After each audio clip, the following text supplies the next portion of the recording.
여자는 겉과 속이 다르다라고 표현하는 것들이 있었다고 해요. 상대가 싫은 건 좋은 거다. 어떻게 대놓고 좋다 하냐. 아니요, 아니요, 아니요, 네 한다. 명백히 아니라고 해주고 싶죠. No means no다. Yes means yes다. 남자의 성욕은 어쩔 수 없어. 라는 말을 좀 많이 한다고 해요. 그게 당연하고 조절할 수 없는 거라면 뭐 기저귀 차고 다녀야죠. 야, 2달 사귀었는데 손도 못 잡게 하고 키스도 못하게 하고 관계를 못하게 하는 건 네가 이상한 거야. 남친한테 여친한테 애인한테 이 정도 못하게 하는 건 네가 너무한 거야. 그러니까 앞서서 이만큼 말을 해놨는데 아니 근데라는 네 글자로 상대방의 말이 한순간에 사라져버리는 매직. 이시훈의 Why Me TV. 자, 오늘은 성에 대한 왜곡이 있는 사람들의 유형을 거르는 연구가 있다고 해서 그 내용 준비했고요. 강사가 생각했을 때 데이트 폭력의 가능성이 높은 사람을 구분하는 방법에 대해서 다뤄볼까 합니다. 우선 웰링턴 대학의 연구에 의하면 잘못된 성의식을 가진 사람들이 흔히 하는 말들이 있다고 합니다. 그 중에서 개인적으로 공감이 되고 사례에서 많이 발견됐던 내용 3가지를 먼저 다뤄볼까 합니다. 첫 번째는 여자는 겉과 속이 다르다라고 표현하는 것들이 있었다고 해요. 저희 때도 흔히 했던 말이 이제 성적인 스킨십을 좀 하려고 할 때 상대가 싫은 건 좋은 거다. 어떻게 대놓고 좋다 하냐. 아니요, 아니요, 아니요, 네 한다. 이런 식의 이제 말들이 있었죠. 그래서 상대방의 의사를 넘겨짚고 분위기를 몰고 가려는 경향이 있는데 명백히 아니라고 해주고 싶죠. No means no다. Yes means yes다. No 한 건 진짜 no다. 요즘 같은 시대에 누가 그걸 넘겨짚어서 대충 하느냐. 자꾸 각젠다고 해요. 표정 보니까 좋아하는 것 같은데 뭐 절대 아니다. No 한 건 절대 no라고 인정했으면 좋겠고 yes 해야 yes다. 그러니까 no means no와 yes means yes의 차이는 yes라고 분명히 표현하면 들어가는 거예요. yes라는 말을 들으려면 던져야겠죠? 리액션이잖아요. 그래서 원하는지를 항상 그 상대방의 의사를 묻고 yes 할 때까지 기다리고 yes가 아니면 넘어가자. 상대방이 yes도 안 하고 no도 안 할 수 있거든요. yes도 아니고 no도 아니다? 그럼 no다. 입장 없음은 no에 가깝다 라고 분명히 알고 계셨으면 좋겠고 서로 표현하는 연습을 했으면 좋겠습니다. 본인도 아들, 딸, 오늘 착한 딸이 아들이 설거지 해주나? 분명히 들었어요. 들렸는데 이제 대꾸를 안 해요. 하겠다는 거야, 안 하겠다는 거야? 안 하겠다는 거잖아요. 네. 그러니까 입장 없으면 노에 가까우니까 조심해서 최대한 보수적으로 요즘은 접근해서 스킨십이나 연애를 했으면 좋겠다. 두 번째, 남자의 성욕은 어쩔 수 없어 라는 말을 좀 많이 한다고 해요. 저희도 뭐 남자는 성욕이 강해, 여자는 몇 살 때부터 성욕이 강해진대, 이런 말들이 좀 도는데 그러면 그 욕구를 뭐 인정한다고 해도 그 욕구 때문에 내 행동이 당연하게 될까는 당연히 아니죠. 정당할 명분은 되지 않는다. 그 욕구에 대해서 다 인정하고 뭐 존중받고 싶으면 그게 당연하고 조절할 수 없는 거라면 기저귀 차고 다녀야죠. 대변 보고 소변 보는 욕구 당연한 건데 뭐 인종 욕구, 사회적 욕구 가기 전에 대소변도 당연한 건데 그냥 뭐 싸고 싶을 때 거기서 그냥 바로 줄이면 되는 건가? 아니잖아요.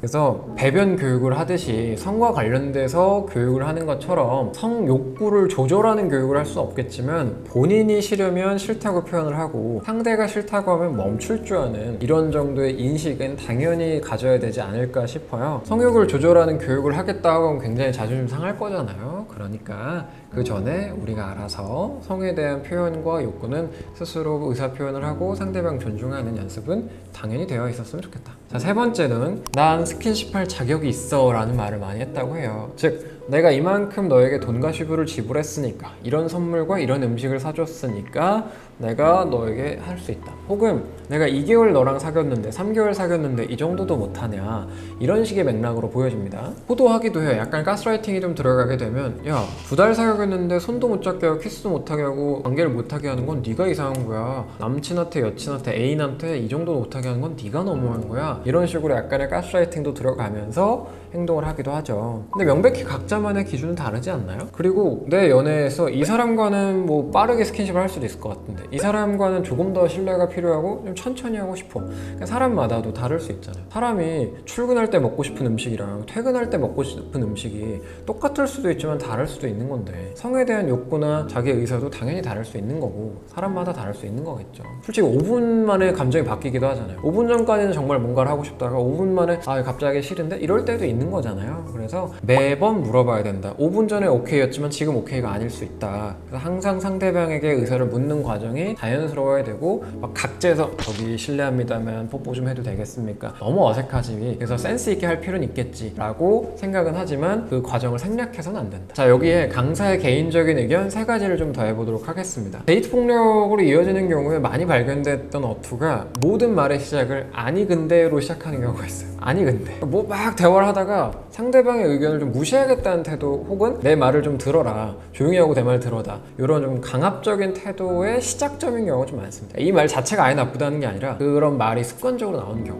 요즘 아이들도 응 아니야 어쩔 TV 꼬꾸루뺑뺑 이렇게 상대방을 기만하고 내 말을 듣고 상대방 말을 이제 한순간에 날려버리는 말이 있는데 상대방 탓을 돌리거나 하는 가능성이 좀 높습니다. 그러니까 앞서서 이만큼 말을 해놨는데 아니 근데라는 네 글자로 상대방의 말이 한순간에 사라져버리는 매직, 프레임을 전환하고 아예 다른 쪽으로 이슈 선점을 해버리는 그 맥락이 있기 때문에 그건 대화의 태도에서 좀 벗어나는 거죠. 자, 두 번째, 본인의 무리 혹은 본인보다 낮은 서열에 있다고 생각하는 사람을 대하는 태도가 고압적인 경우. 쉽게 말해서 같이 연인끼리 길을 걷고 있다가 쓰레기를 치우시는 분이 쓰레기를 엎었어요. 그래서 본인 애인한테 이게 갈 뻔했어. 근데 갑자기 급발진해가지고 그분한테 막 심하게 다그치거나 뭐라고 해. 그게 나를 애인을 위해서 하는 행동이니까 어느 정도 받아주겠다라고 생각할 수 있지만 본인보다 조금 밑에 있다라고 생각하는 사람의 위치에 본인이 애인이 들어가면 본인을 또 함부로 할 수도 있는 거예요. 지금의 의도는 애인을 지켜주기 위한 거였지만 본인이 그 사람에게 좀 덜 소중한 혹은 당연해지는 사람이 되는 순간 그런 태도가 나한테 올 수 있다. 지금 날 지켜준다고 해서 날 위한 행동이라고 해서 그 고압적인 태도가